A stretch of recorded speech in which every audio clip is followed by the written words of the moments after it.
If you give up that you're doing it wrong, if you give up that this is the hardest thing for a human being to get, oh my God, that there's a right way to do it. If I talk to a leader, and it's certainly in business world, there is a right way and a wrong way.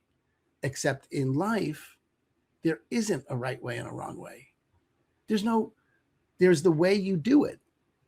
And that's it. You don't go out in the forest and see trees and go, well, that tree should be a pine tree, and that tree should be a hickory, and that tree should be no, they're just trees. There's no one that's better than the other. You don't even think about it. But you look at people and you're like, oh, they should be this way and I should be that way. And it's all judgment.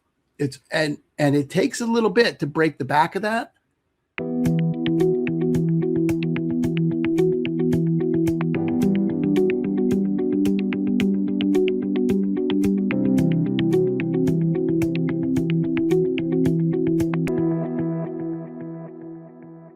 Welcome to the Leadership Disrupted podcast. As you know, if you are a frequent listener of these podcast episodes, I'm always excited when I meet someone who has a unique voice in the leadership space, who has something unique and uniquely of value to share with others. I feel like I'm doing these podcasts for myself. I learn from every person like that. And today is absolutely no exception. In fact, the thing that really grabbed my attention is on his LinkedIn profile, I saw the statement, "Slaying the dragon of hustle culture, one mindful moment at a time." Absolutely grabbed my attention.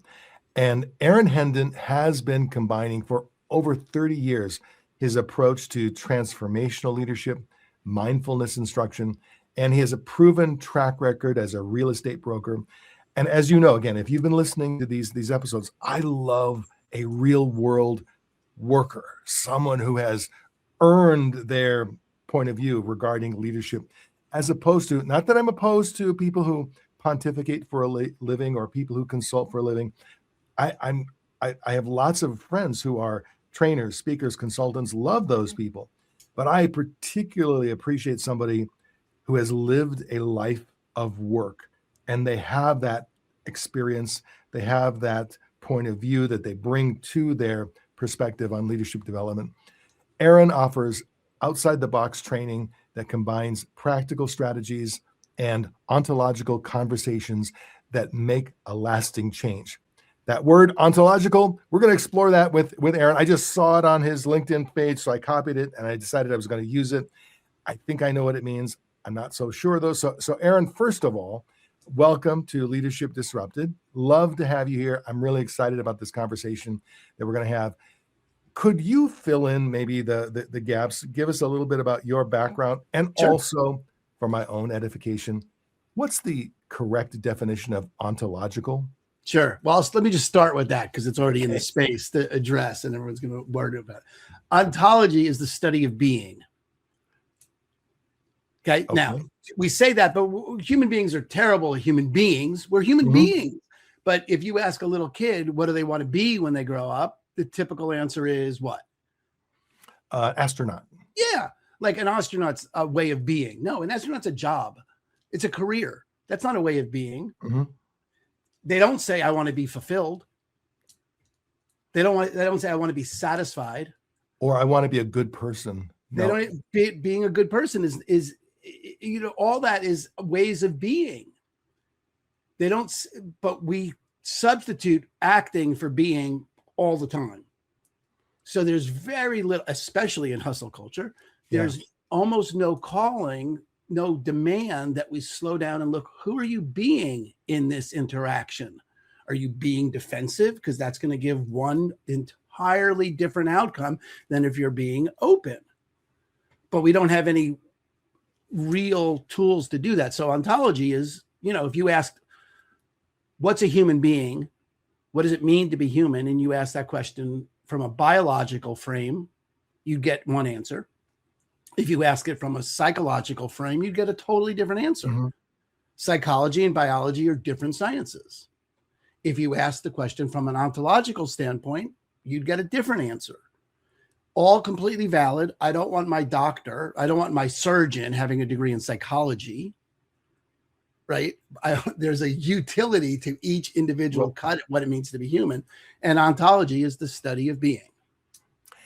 And I can see then how that aligns with your mindfulness practice, because, we don't have a lot of great examples in our culture right now of leaders who've spent a lot of time thinking about leadership from an ontological standpoint. Instead, they're thinking about leadership either from a dominance standpoint, or how can I get more of mine, or how can I squeeze more out of the people that are reporting to me. It's a very militaristic, mechanical, capitalistic kind of view of leadership. And I'm not judging that. Capitalism has its own strengths, and but it does seem like we're indexing an awful lot in that direction, while at the same time leaders are actually expressing dissatisfaction. They're expressing overwhelm. They're expressing their lack of fulfillment, but they're just not sure what to do about it.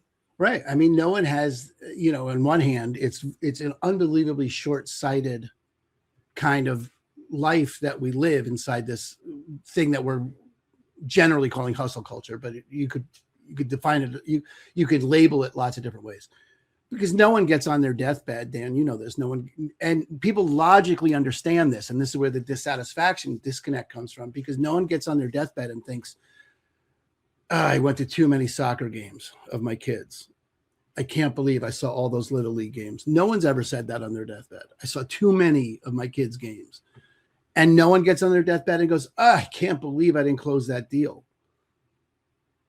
So they know on their deathbed, they're not going to be left with the thing that they're chasing during the day, but they don't have there's no room to do anything but chase what you're chasing during the day. And that's my mission. So much. In my 20s, I was chasing. In my 30s, my 40s, even into my 50s. I've And you had said something in the pre-interview that really struck me, because even if you arrive where you've been wanting to arrive, what you think is going to happen doesn't happen. It happened to me. I arrived at a point where, I don't have to worry about money anymore.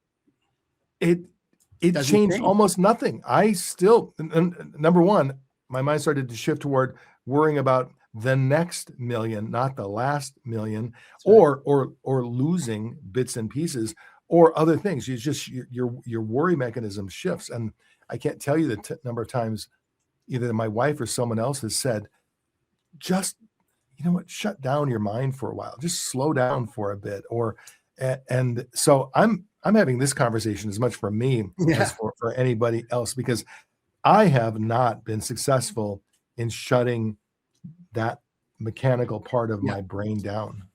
Well, it's interesting. So this is where I come about it from, where I come to the work I'm doing with salespeople, executives, whatever, on mindfulness, is the Navy SEALs and the Buddhists have a saying in common. And I think if you're going to get those two disparate groups in a room and they're going to say the same thing, maybe there's something to listen to. And their view is you don't rise to the occasion, you sink to the level of your preparation. And you've done, in this case, I'm talking to you because you're talking to me, done no work to prepare to train your brain in any way. It's been default mode its whole life, which is it's a prediction machine. It's a machine that's designed to avoid disaster. Daniel Kahneman, the economist, you're familiar with Kahneman? Yeah. System one thinking. If the bush rustles, it's a tiger. Even if it's not a tiger, if you assume it's a tiger, you're going to stay alive. So our cognitive biases are all organized around keeping us alive. They're not organized on having us thrive. They're not organized to have us be satisfied or fulfilled or at peace. They're organized to have this genetic pattern reproduce, be alive long enough to reproduce. And so that's your preparation. Your mind has been prepared for attack its entire life, to defend, hoard, and you've done no work to do anything else with it. The metaphor I use with my cohorts is this, especially when it comes to meditation and mindfulness, because we could talk about the misconception about meditation in a minute, but it's brain training.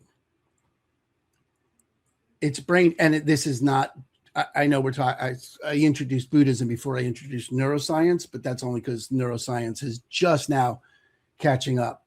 Mm-hmm. There's a really interesting book called No Self, No Problem, how neuroscience is catching up to Buddhism.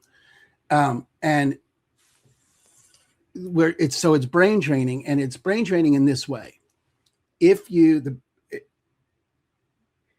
had some puppies and you put them in a box, do you know the puppy's job is to get out of the box? Mm-hmm. Okay. And then you pick the puppy up and you put it back in the box, and you scruff its neck and you're sort of cute with it, and you put it back in its box, and then it gets out and you put it back in the box, and you're training the puppy to stay in the box. And you can't train the puppy until it tries to get out of the box. So getting out of the box isn't wrong. It's not a problem. It's how you train the puppy. Yeah. And if you train a puppy, do you know what you wind up with? I don't. You wind up with a really good dog. Okay, sure. You wind up with a really good doggy. You wind up with someone who'll fetch and play with you and who loves you unconditionally. If you train your puppies, your puppy will be your best friend. Now, how many human beings do you know that have their brain is their best friend? No. Well, definitely not me. None. There are none. Mine is, I call it my necessary evil. I mean, that's right. I have to have it. That's right. But I spend as much energy pushing against it. That's right. We always used to say it's a bad neighborhood. Don't go there alone. Yeah. Because that's your brain you haven't trained your brain. It's just squirrel. It's a feral dog. Mm-hmm.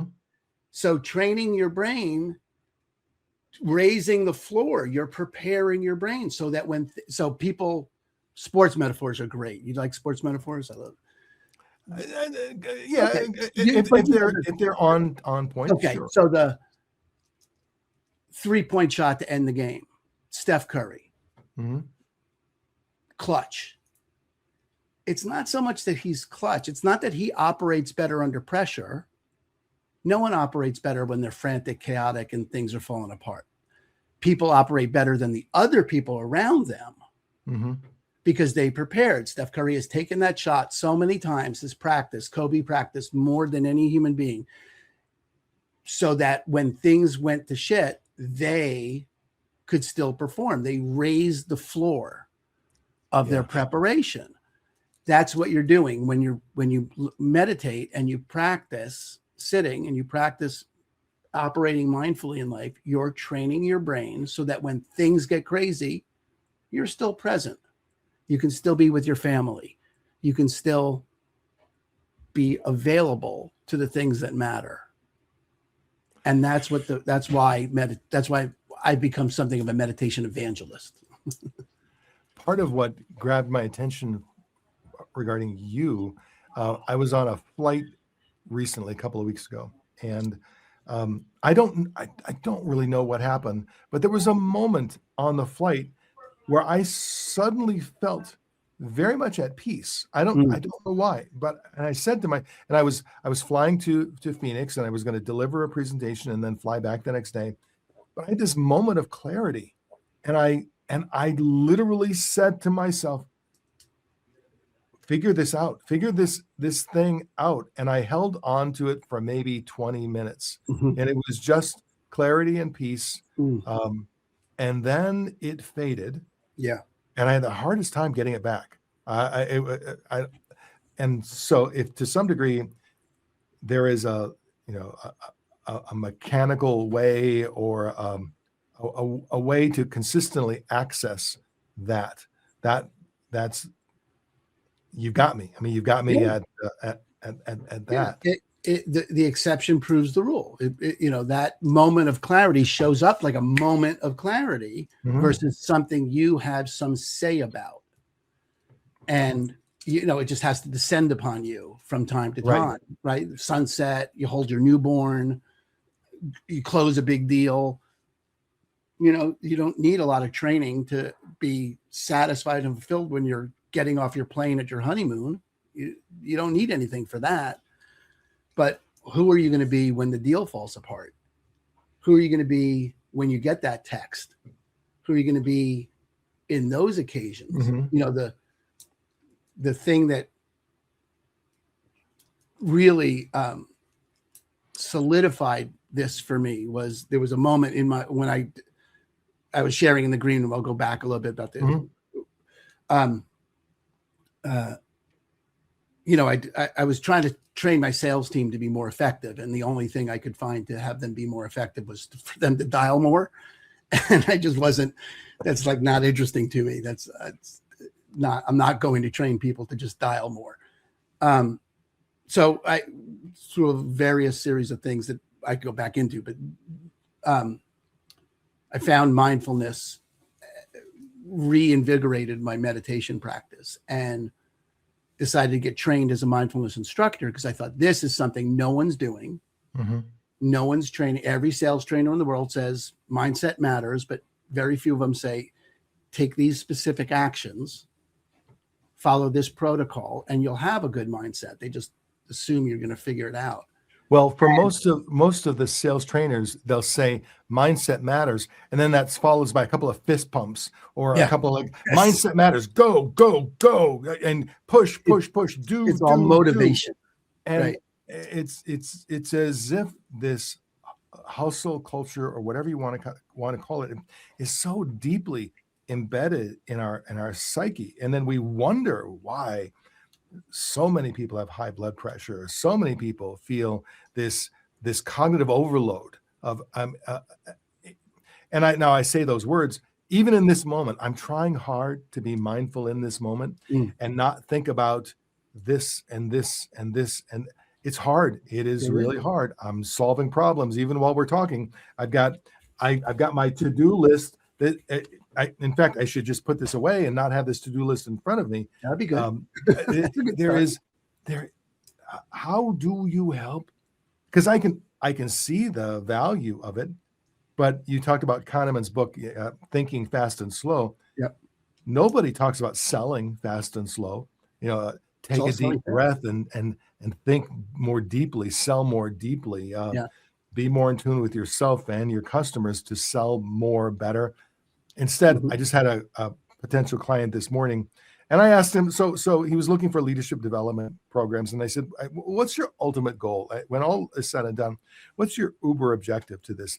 And he said, well, I just want to squeeze about 10% more out of my people. Jesus. And he said it proudly, and I had to. Like that's leader. You don't need leadership for that. You need managerial skills maybe, but that's not leadership. It's so funny. So, I got trained as a mindfulness instructor because I was like, that's what I was going to train my team in. And I noticed that the sort of anxiety that lives in my chest, I am a New York Jew at heart. Okay. I live in Seattle. I live on a small island off of Seattle, but I was a New York Jew in Seattle. That's a Seinfeld episode. It is a Seinfeld episode. My life is everything gets compared to Seinfeld. Like people stand here. You're on a crosswalk and the light is red and people stand on the corner and they wait for it to turn green. It's the wildest experience. It's like, are you out of your mind? And then if you're crossing the street, cars will stop. I'm like, what are you talking about? Cars will stop. I was crossing the street once and a bus stopped and I thought, what is happening here? Being from New York, where I am is the right of way. That's everyone in New York. If I'm here, I have the right of way. I'm walking here.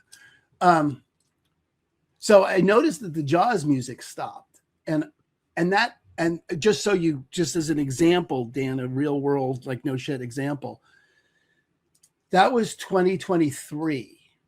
And if you were in real estate in 2024, what happened. in 2024, half the deals in the United States went away. Interest rates tripled. Mm-hmm.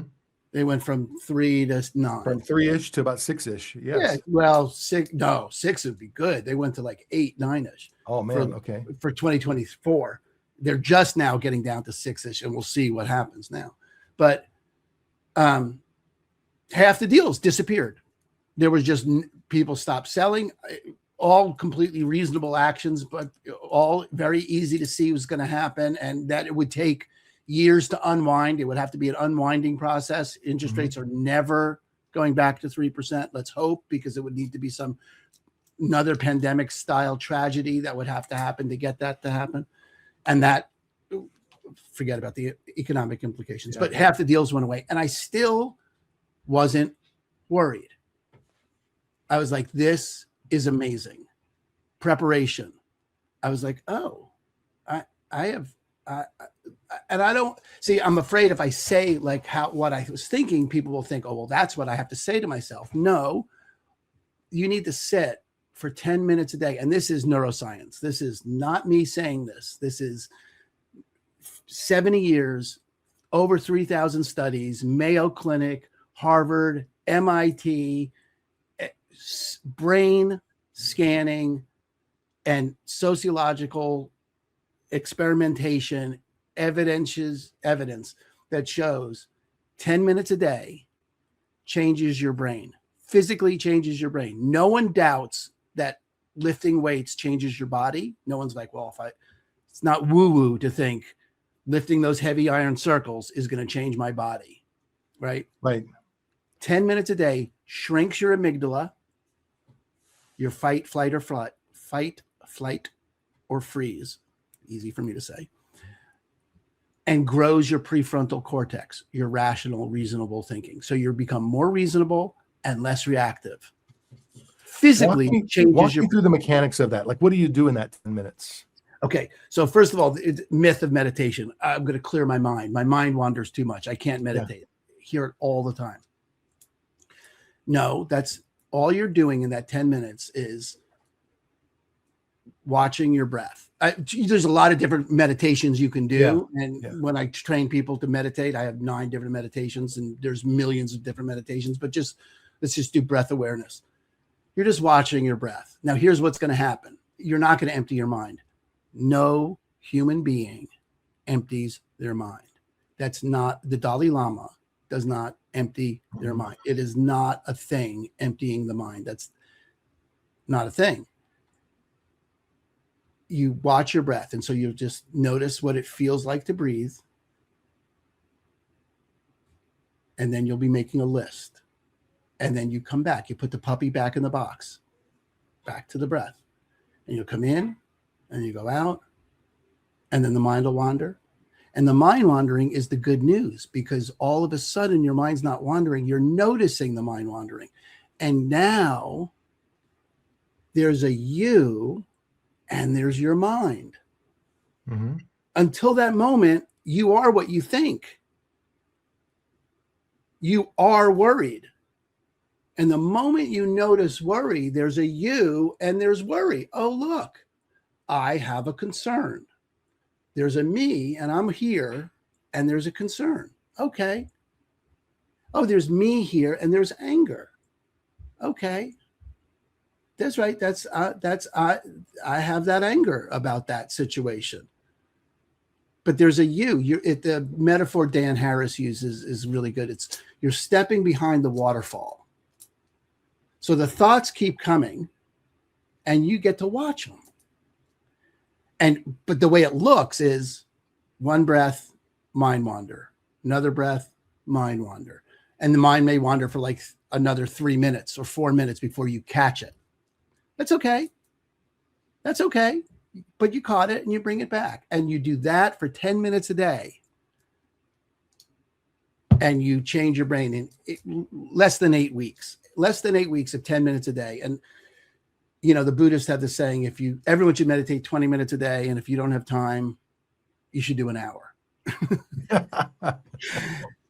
10 minutes a day is actually sufficient. You could do 20, right? Repetition is better than duration. So doing it more frequently, better than doing an hour. Better, an hour a week is not as good as 6-10-minute days. Mm-hmm. And that's all you're doing. And look, in the 60s, if you saw someone jogging, you'd think they were being chased because there was no frame for jogging. Yeah. In the 70s or 80s, if you saw someone lifting weights, you'd think they wanted to be like Charles Atlas if you're my age, or Arnold Schwarzenegger if you're younger, because there was no frame of reference for resistance training being just generally good for your health. Yoga has gone through the same transformation from hippie guru to everyone's grandma does yoga, right? Meditation, same thing. No frame. All looks like hippie guru. All looks like sitting cross-legged, incense in a temple on a Buddhist mountain somewhere. There's just no frame for it yet. But Tim Ferriss, 4-Hour Work Week, Tools of Titans. Sure. In Tools of Titans, he finds 85% of the world's highest performing individuals have a mindfulness practice. 85%. No practice was more common amongst the world's top performers than some mindfulness practice. So you can zig while they're zagging if you want, but 85% of the world's billionaires have a mindfulness practice. All right, let's fucking go. Let's see.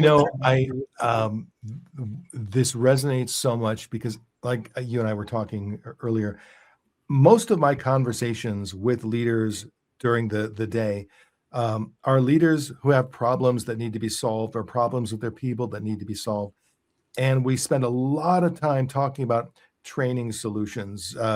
We have a training program on problem solving skills, critical thinking skills, strategic planning skills, all of these skills and competencies. But I have clients that I've worked with for years, and they've been building skills upon skills upon skills upon skills, and they're highly skilled and more successful year after year, but not happier, not more at peace.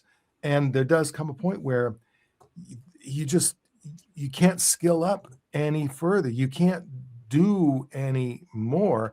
And I think in the absence of something like mindfulness, a lot of leaders end up having a bit of a crisis because they don't know what the more is. Because I have to do more. I have to be more. I have to get more. I have to move up the hierarchy, or they're doing all that they can do. Like the you're old enough to remember this. Do you remember the movie Tootsie? Sure. Where Dustin Hoffman is at the very beginning. He's auditioning for every possible role, and they say, "Hey, we need you to be taller. We need you to be shorter. We need to be this." And he's basically, I'll be whatever you need me to be. I'm dancing as fast as I can. But in fact, at the end, one of the producers says, "We just want something different," and so none of the doing was enough. And now I say this as someone who has made knee-jerk attempts to become a meditator, to become more mindful. Yeah. It's not worked well for me. I'm sorry to say, but it hasn't worked well for me. Because you talk about putting the puppy back in the box. My puppy, the moment it's back in the box, it's scrambling up the sides. So, Dan, it's because there is a background. There's two things. This is funny. I was just working on a new article for my Substack about this phenomena, and there's a background. You already are that shouldn't be happening.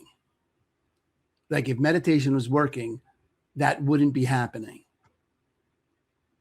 And that's not true. Okay. It's just not true. The puppy, you notice the puppy getting out of the box. Good. Do that for 10 minutes every day. And I promise in 6-7 weeks, not even, if you give up that you're doing it wrong, if you give up that this is the hardest thing for a human being to get, oh my God, that there's a right way to do it. If I talk to a leader and certainly in business world, there is a right way and a wrong way, except in life, there isn't a right way and a wrong way. There's the way you do it. And that's it. don't go out in the forest and see trees and go, well, that tree should be a pine tree and that tree should be a hickory and that tree should be a, no, they're just trees. There's no one that's better than the other. You don't even think about it, but you look at people and they're like, oh, they should be this way and I should be that way. And it's all judgment. And it takes a little bit to break the back of that. But I'll tell you, Dan, that breaking the back of that, like giving up. See, it's the definition of mindfulness that's useful that John Kabat-Zinn, the guy who brought mindfulness-based stress reduction into the fore, uses for mindfulness is it's paying attention on purpose in the present with no judgment. Now, here's the hitch with no judgment. I am pretty sure that's never going to happen. It's can you notice the judgment and not judge yourself for judging it? Can you just notice, oh, I made that wrong. Oh, I think I should be some other way.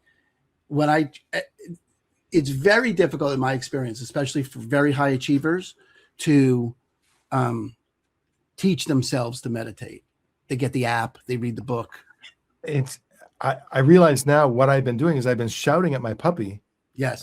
And judging my puppy, and then basically just saying, damn it. Okay, just go run, go do whatever. That's right. That's right. And instead of being frustrated, just recognize. Can I give you a metaphor? I have another metaphor for this. This is the most important one. This is the most important thing. And when I teach my people how to meditate, I always tell them, look, if there's one thing you get out of this cohort, it's if you're kind to yourself, it'll be everything. Because listen, you have kids? Yes, one son. Did he learn how to walk? Eventually, yes. Yes. Okay. And he learned how to walk, and I promise this is the way that went. He would stand up on his chubby little legs, and he would fall forward, and you would cheer. You would, if he fell at all, if he attempted to stand, you would cheer. Mm-hmm. If he fell forward, you would yell to your wife to come in that he's walking. You would cheer like he just took his first step, and he fell on his face. He did not walk, but he and fell, and you were a champion, and they all learned to walk. There's no one who doesn't physically capable. They all learn to walk, every one of them, and every one of them learns that way. You would never yell at your kid, you idiot, you fell again. Mm-hmm. You would never do that. No one ever does that. And yet we do it to ourselves. I've yet to meet an adult that has 1/100th of that grace for themselves. And all you're doing is learning to walk every attempt. Even if you think about meditating today and don't meditate, but you thought about it, that's a triumph. But we don't teach ourselves. We are so not kind to ourselves. So unkind. I'm going to awkwardly reach over because it just occurred to me. My son gave me this book a long time ago. So it's How to Sit. Oh, see, and Thich Nhat Hanh. Yeah, and I've gotten so frustrated because I'll get 3 or 4 pages in, and I'll put it away. Yeah, and then 3 or 4 pages in, I've read the first 3 or 4 pages dozens of times, and I've said to myself things where basically I'm doing the same thing. I'm shouting at my puppy as opposed to just saying, you know what, open it up, read what you can read. Read what you can read, and then congratulate yourself, and then go be nice to yourself, and then be kind to yourself. And look, if you want a message for leaders, I mean, that's how much space do we have for the people we're leading? You know, there is a realm in which, you know, sort of the kind of hard-ass, disciplined boot camp kind of approach works. But there's a lot of places where it just doesn't work, where it's ineffective, it's counterproductive. You know, this is great in the women's basketball just recently, this March Madness, there's this great meme or the great video of this coach yelling at this player. She's in her face. She is in her face, and she is screaming at this woman. You know, this coach is screaming at this young woman. Have you seen this? I have not. It's amazing. But if you read her lips, what she's saying is, I believe in you. I need you to believe in you. She's like yelling at her to get her out of her head. And the basketball player, the young woman, was interviewed afterwards. And what was that like? She says, that's how I like to be coached. Okay. I need to be coached that way. It looked like she was like Bobby Knight. It looked like she was Bobby Knighting her. But she was just, I love you. You are the best one out here. I need you out of your head on the floor. I need you to believe in you like I believe it. You read her lips. That's what you say. And look, whatever it takes for the individual. But so many people lead to what they need versus they lead to what the person they're leading needs. And I think our world is shifting, unfortunately, in the other direction. And if you look at our leaders, whether it's in government or business or in religion or in any other area of life, there are so many examples of the opposite of what you're describing. And not just do more, but do more, push more, demand more, negotiate in a competitive way versus a cooperative way, drive. And then within that, you've got a culture where we're all inundated with information overwhelm. There's so much coming at us, social media, business media, news media, entertainment media. There's so much information and misinformation. There's so much happening that's driving us a little insane. And so I appreciate your real world approach to this, because I think it's so needed. Yeah, well, look, that's why I do these cohorts for free, or pay what you want. And because it's so needed and it's so important. We didn't even get to the real world result. I mean, my team produced 160% increase in sales out of doing the 9 weeks. 160%. And we didn't train them in scripts. We didn't train them in getting new leads. We didn't train them in dialing more. They got trained to be able to be present when their clients were talking, so they could hear what the clients needed, even beyond what the clients were saying. They got, people sell more. People buy from people they like, know, and trust, right? No matter what. Yeah. Like, know, trust. Well, nothing builds trust quicker than having the experience of being heard. And that's what we did. So we didn't train them in the concept of it. We trained them to shut up and breathe for 10 minutes. Just, what do your feet feel like on the floor? Because your brain time travels, right? Yeah. It's always regretting the past or worried about the future. It's never in the present. Your brain's never in the present, but your body is always in the present. And if you can just get, okay, this is what my ass feels like in the chair. This is what my feet feel like on the floor. And I've practiced. I put the puppy back in the box enough. Meditation could look like drinking your morning coffee with no podcast, no news, just sitting and noticing the aroma and the flavor. And if you just did that, you'd be preparing your brain to be present. So there's a lot of different ways that meditation looks, a lot of different ways that mindfulness looks. There's no downside. There's no downside to being present. Well, and it sounds so easy. And I suppose perversely it is kind of perversely easy. It's not from the way you describe it. But the heart, I think, just rewinding a little bit, the hard part is the not beating yourself up when it doesn't work well. No. Immediately. Yes. That's right. Now you don't, but you don't, that's the thing. It's like, did it not, your son learn to walk eventually? They all learn to walk eventually. Yeah. It's not a timed phenomenon.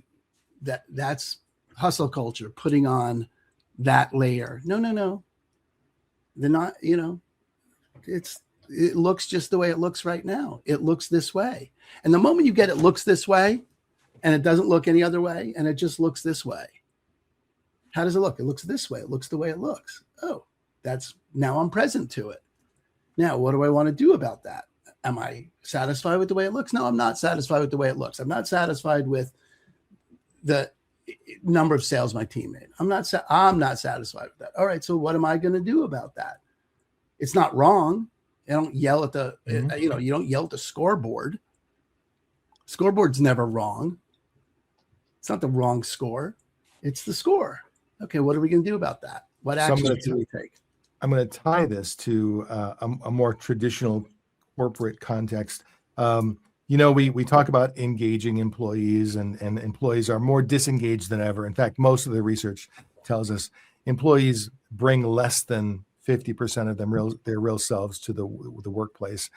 And companies spend billions of dollars trying to get their employees engaged on reward and recognition programs, health programs, all kinds of programs. We need to get our employees more engaged. But the one thing employees will tell you they want is they want more engagement from their leaders. Yeah. And it's their leaders' engagement that will drive employee engagement. But when you just ask them, well, what would that look like? They will say, well, my leader would spend more time with me. But they don't mean more minutes. That's right. What they mean is the quality of those engagements. Because if my leader spends 30 minutes a week talking to me about my OKRs or my projects or my deliverables, right. I don't need more of that. No, you don't. In fact, I could use less of that, but give me more time with a leader who is doing exactly what you're describing. They are being human. Yeah. They're pausing. They're leading. Oh, actually, any of you who are looking to steal a great title for a book, a leadership book, because I'm not going to write this, but Kahneman wrote the book Thinking Fast and Slow. I think a book on leading fast and slow, that's a great title if somebody decides they want to write that. But that sense of, I'm going to engage with you and I'm going to create value in this time that I spend with you, not by tracking you, but by just being with you, but just being as a human with you. And for a moment, we focus on you and what you want out of life or whatever that might mean. But I can imagine a mindful leader not necessarily training his or her people to be mindful, but just in their own mindfulness itself, something about that creates value for the people that are reporting to them. Yeah. I don't know. Does that prompt any thoughts? Yeah, there's a tension there that I love to explore, and that's the mindfulness versus CO-ness, because you do need CO-ness. You have KPIs, you got targets. Company has a commitment to make a difference and contribute. There's the big why that you're out to fulfill, the infinite game. If you want to get into the, sort of meta world of leadership these days, that Simon Sinek, that genre, which is all brilliant. What's the cathedral you're building? That it all matters, but can you do it in a way? And so the question that hustle culture asks, can you do that in a way that's mindful and that's honoring of the human beings and that fulfills what you're up to on every level, like any way you cut it, right? And the answer is, it fulfills the KPIs, it fulfills the measures more quickly, more powerfully, and above expectation. Then the beatings will continue until morale improves, methodology that most businesses operate under. And I would imagine that employee retention increases, particularly retention of your more highly productive or valued employees. So 86% agent retention. We increased agent retention by 86%, and we increased referrals, our clients' referrals back to us by 50%. On top of 160% increase in sales and 9 weeks of meditation training, basically. So you came to this, not, it didn't just suddenly occur to you one day, and it wasn't, I guess I'm going to call it a circuitous path. You eventually came to this. And I think it would be interesting to hear a little bit about that path, how you arrived here. And you'd even mentioned to me in the pre-interview that you spent, was it 30 years as a leadership trainer for Landmark Forum?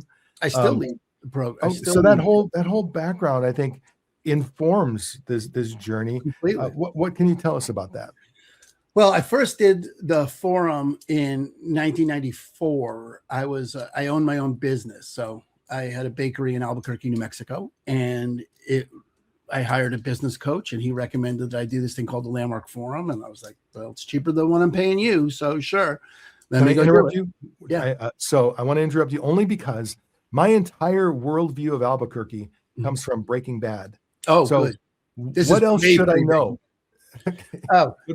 Not much. It's not radically different than Breaking Bad or Pluribus. I mean, yes, Gilligan loves that.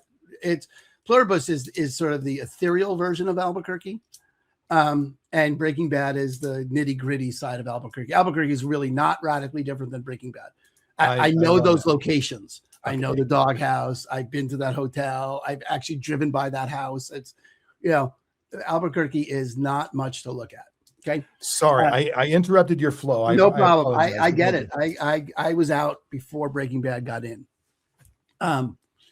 New Mexico in general is the land of entrapment for me. It's just gorgeous. Big skies, big blue skies, beautiful, beautiful areas, mountains, redwood. Red rock deserts, hot springs, white sands. It's gorgeous, and green chili. So do not come for me unless you have green chili. There's not one person from Albuquerque that there's not one person that from New Mexico that doesn't have green chili in their freezer. I guarantee it.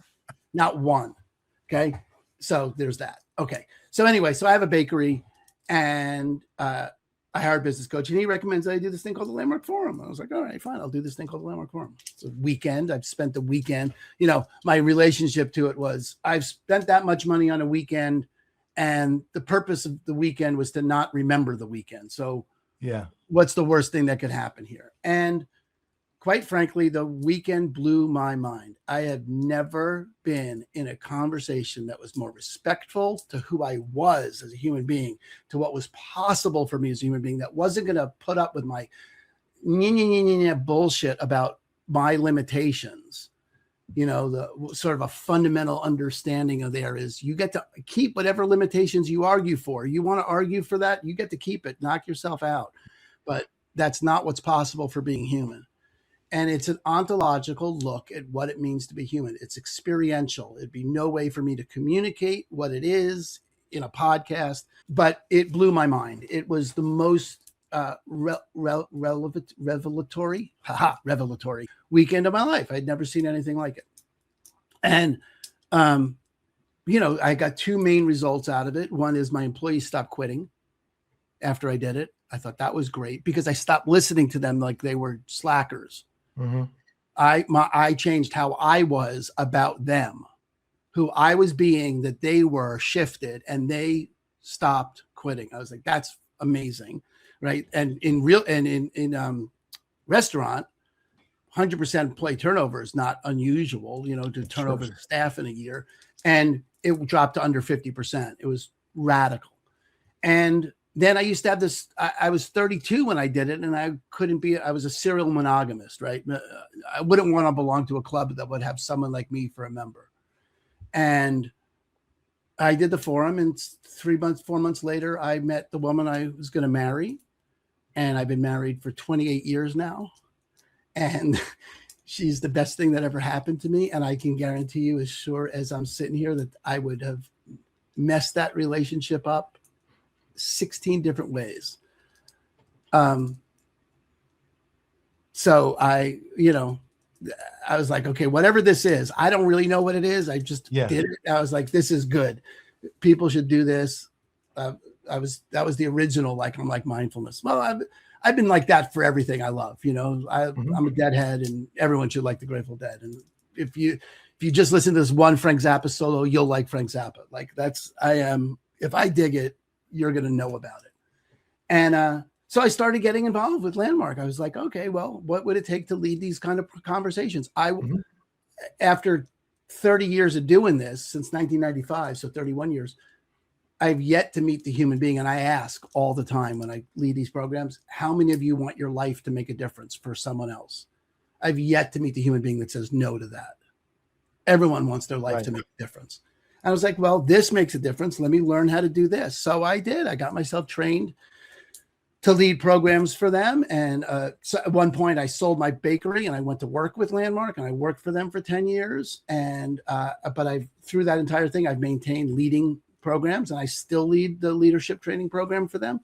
And it's unbelievable. It takes the lid off what people think is possible for them. And it's a reliable methodology for removing the barrier that people have to performing consistent to what they want versus to what they think is possible. One of the phrases you just used a moment ago that really gets my attention is you said, arguing for your own limitations. And if someone wants to argue for their own limitations, they don't get in the way of that. They if that's what you want to do, that's perfectly fine. It'd be silly to hire you as a coach if that's what you wanted. Yeah. Right? How often we all do exactly that, because we're human, and because, like you said, our puppy is squirrely in our well, box. There's also an enormous risk. We would much rather, this is all cognitive bias, this is all Kahneman. Really, at one point, it became, after Kahneman's work got out, we were talking about it amongst the leadership, and the forum is just Kahneman's slow down. Like, you just take 3 days and you really look at what are your cognitive biases, what are your heuristics, and are they leaving you more fulfilled or less fulfilled? If they're leaving you less fulfilled, let's lose them. If they're leaving you more fulfilled, keep them. You don't have to do anything, but you don't have to keep the ones that are, ruining what's possible for you.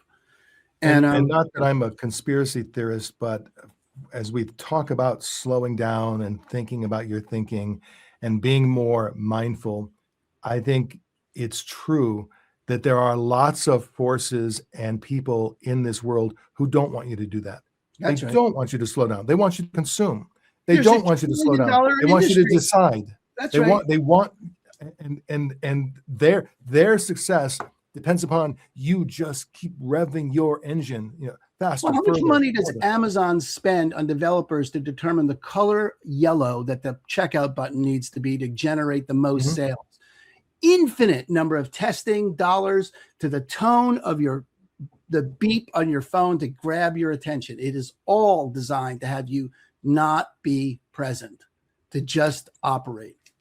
I mean, you go back to Seth Godin's conversation about school, what school is. All of it is designed to keep you obedient, in line, not present, not really a good worker, a good cog in the wheel. So if there's, I'm distinctly disinterested in that kind of leadership. Work, produce, consume, spend, work, produce, consume, spend, work, produce, consume, spend, and then occasionally procreate. That's it, just to keep the cycle going. And I know, as I say those words, I probably come off either as like the old man, on the porch with his cane, saying, how awful the world is. But I say these words as someone who, in the 80s, I was a Rush Limbaugh loving, right-wing thinking, capitalist who really believed the system works. The system works. You just got to work the system. And so I, in my 20s, 30s, 40s, that was my mindset. System works, work the system, until at some point, the system whacks you, or the system doesn't, and it doesn't work for a lot of people. And so I think we are coming to a realization, when you look at income disparity, life disparity, you look at this system, and I really love the idea of pausing and slowing down and thinking about your thinking, because I would think, you correct me if I'm wrong, I would think it would lead to not only thinking about your thinking, but then somehow you're more thoughtful about all of the other areas of your living as well, not just thinking, but how you eat, how you move, how you consume, all the other things that go along with an ontological view of life. 100%. See what I did there? I'm determined to learn that word. Right back in. 100%. That's dead on, spot on. Yeah. So what from your perspective and your experience, what do people mostly get wrong about mindfulness? Well, they think that there's a right way to do it, that they're constantly judging and assessing and living like they're not judging and assessing, that they're just describing, that they're just accurately reporting. You know, when you talk about your brain goes out, you say it from the view of it's obviously not supposed to do that, but mine does. No, that's not the case. If you're doing it, that's the way that's supposed to work. That's how it's working. That's the way that's working right now.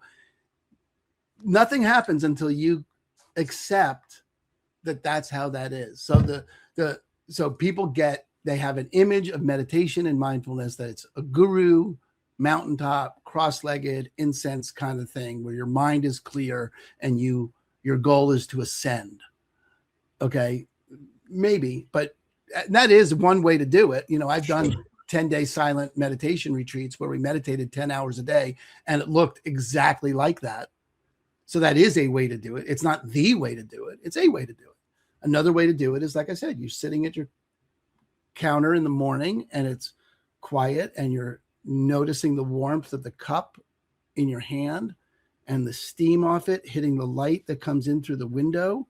And you're noticing what the smell sounds like, and your feet, the smell smells like, that sounds like, your feet on the floor, and you're in the moment, and you're doing that intentionally on purpose. There are moments where it just happens, but and your mind will go to make a list, and you'll go, okay, my mind's making a list. And now what does my coffee smell like? And you'll return back to the coffee for a minute. Then you'll worry about that presentation. You go, okay, I'm not doing the presentation. I'm just drinking my coffee. And I'll come back to the coffee. And you keep bringing it back to the present moment. And meditation could look like that. When you're washing the dishes, you notice the suds and the temperature of the water in your hands and how it feels and what it sounds like. And your mind will wander to the team, your team that just lost the game, or your kid that got an F or whatever, something, and you go, okay, now my mind's wandering, and this is what the suds feel like. And meditation could look like that. It's just returning. It's just coming back to what's ever happening in the moment, including your judgments, including your assessments, including your mind wandering. Oh, right now my mind's wandering. Look at that. That's what my mind is doing right now.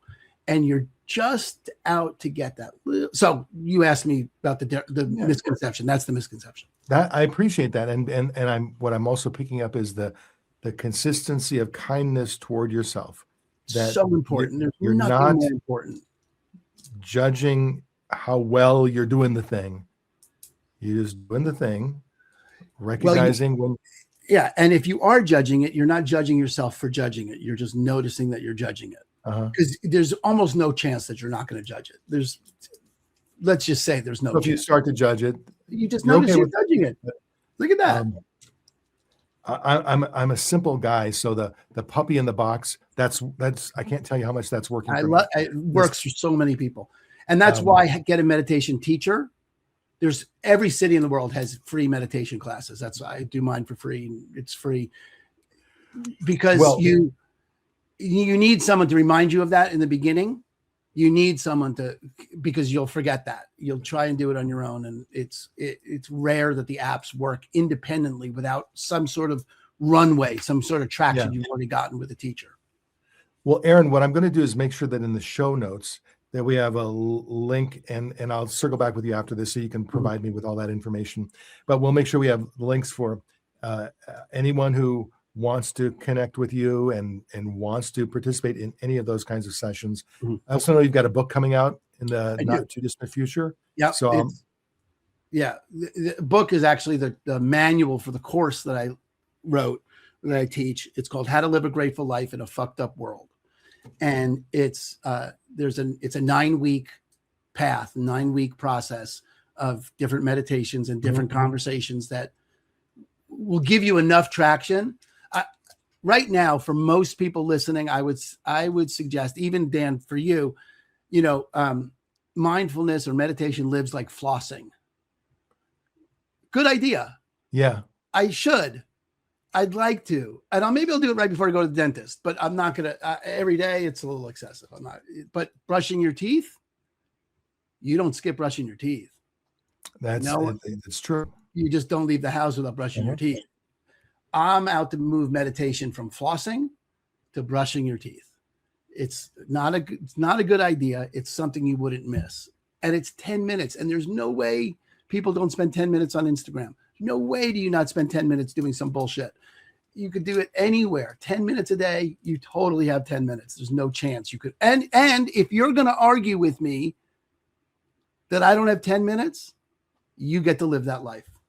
Knock yourself out. That's a limitation you get to live with. I'm not going to argue with you. So you're free to not do it. You're totally free to live a life where you don't have 10 minutes. Yeah. That's a shitty fucking life. That's a fucking brutal life. I mean, man, if you're going to argue for that, I don't know what you get to win that prize. You know, play stupid games, win stupid prizes. That's the stupidest prize I can think of winning. I live a life where I don't have 10 minutes to take care of myself.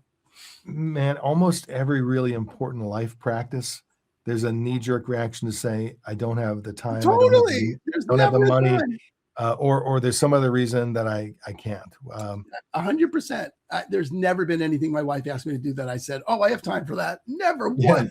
And I love her more than anyone. But then I get to notice the reaction and go, okay, now, do I want that prize? Aaron, this has been fantastic. I really do appreciate this.